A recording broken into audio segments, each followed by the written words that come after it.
of any sort really in the Estonian cultural group. So I will not be taking that into that front, but instead focus on what we can do and what we can manage ourselves is belief in ourselves and our community.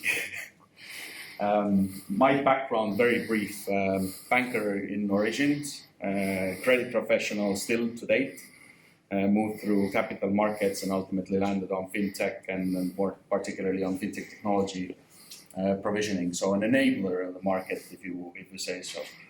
And that's ultimately what describes a majority of the Estonian fintech sector altogether.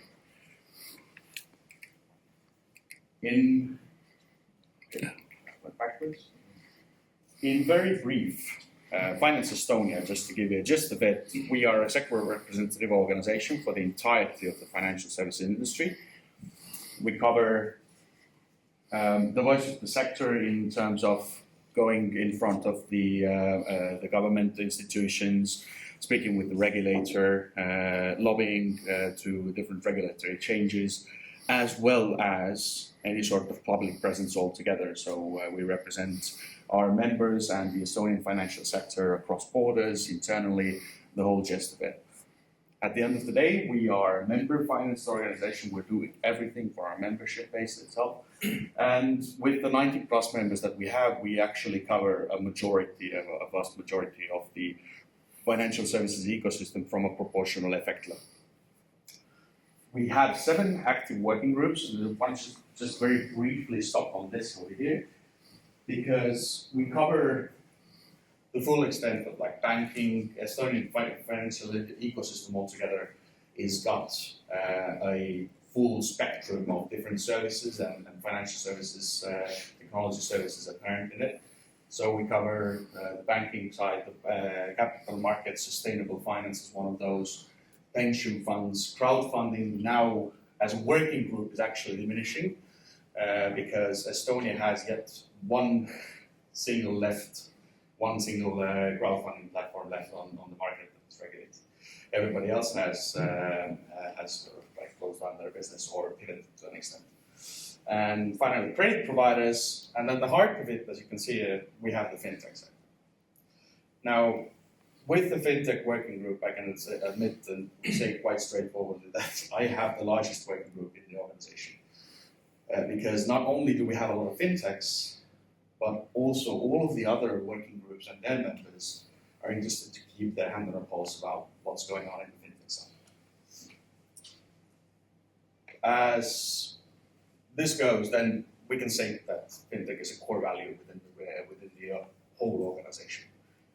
Now, for cross-border partnerships, we deal with that quite heavily, while all of the other working groups are mostly internally oriented with regulatory lobbying and a lot of stuff that we need to do internally within Estonia. The fintech working group coming from the fintech scene is more oriented to the external facing side. So we're going actually cross borders to present the fintech ecosystem, to take our delegations over there. And I would love, as a follow-up to this event over here, the delegation from Japan coming over here, to take fintech delegation to Japan one day. Kenji and I will be catching up on that for sure.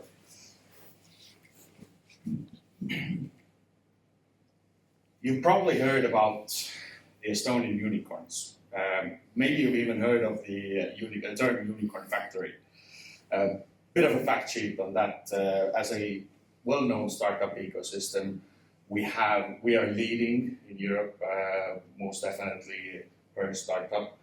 We're leading in most VC investments, and we're leading in most unicorns per capita in the world altogether.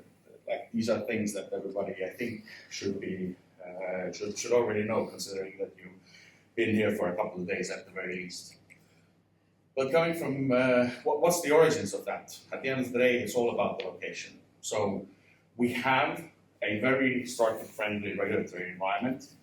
We've got e-services available 24/7, that's a given. And from the fintech point of view, more particularly, we have very strong relationships between the sector stakeholders. It's super important in all of this. Of course, qualified talent, a baseline necessity, and an opportunity to be able to quickly validate your product on the market. That being said, this is a very important point. in the Estonian ecosystem, if you start up a new company, whether it's a fintech or any sort of another startup, you're thinking globally from day one. The Estonian market alone is way too small. Even the Baltic markets alone are way too small to consider your home market. You need to be thinking globally from the very first day. From the Estonian fintech origins, a very short story. The ecosystem, the digital first ecosystem was a baseline necessity that we had when we established our country. To get this all started, it actually met the very seasoned banking ecosystem that was coming from the Nordics.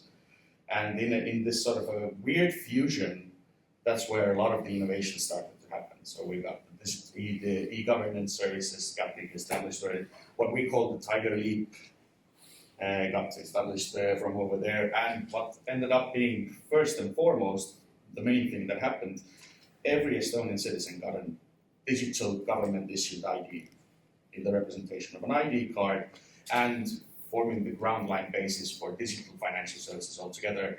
Like for me, that's a baseline necessity.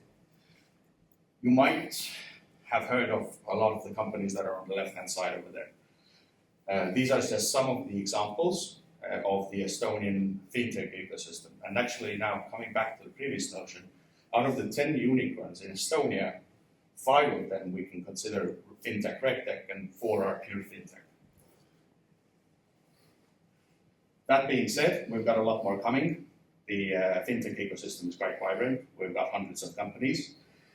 Most of them are actually younger than 5 years, so they're very much in the early stages in how they're growing. And that being said, we've got already things to show for. 40% of unicorns are fintechs, as I said. That accounts for 3.1 fintech unicorns per million capita, and altogether 5% of all European fintech unicorns altogether. And plenty more to come. So from our member base, one of those companies you'll be hearing from later today as well.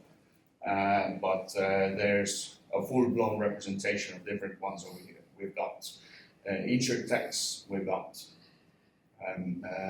exchange platforms, compliance, operational workflows, crypto, we've got cross-border lending, insurance tech once again, and transactional monitoring, very few grow as well. All of the above, we've got a lot of the places. That means that you have ultimately, when starting up fintech over here, you have all of those supporting elements at your disposal as well. We also have going on a regularly happening fintech report that's been mostly every 2 years, but now actually next year we will be having a 3rd edition of this one coming out. In collaboration with Visa, we'll be putting together another fintech ecosystem report. So the previous numbers that you saw there are actually a bit old, but I'm sure that come a year's time, we will be able to showcase you a lot more better numbers. In all of this, just to sum up, we are a small nation. We need to think global. So when we're starting out with our fintechs, we are immediately thinking on a global level. And all of the Estonian fintechs have got it in their power with the right collaboration partners to just kick it off and take it on a very scalable journey together. So I encourage you to reach out. If there's any questions to me, of course, if there's any questions about the ecosystem altogether or any particular company types that you're looking for, to reach out to me as well, and I'll be able to guide you in the right direction within the ecosystem. That's me. Thank you. Thank you very much.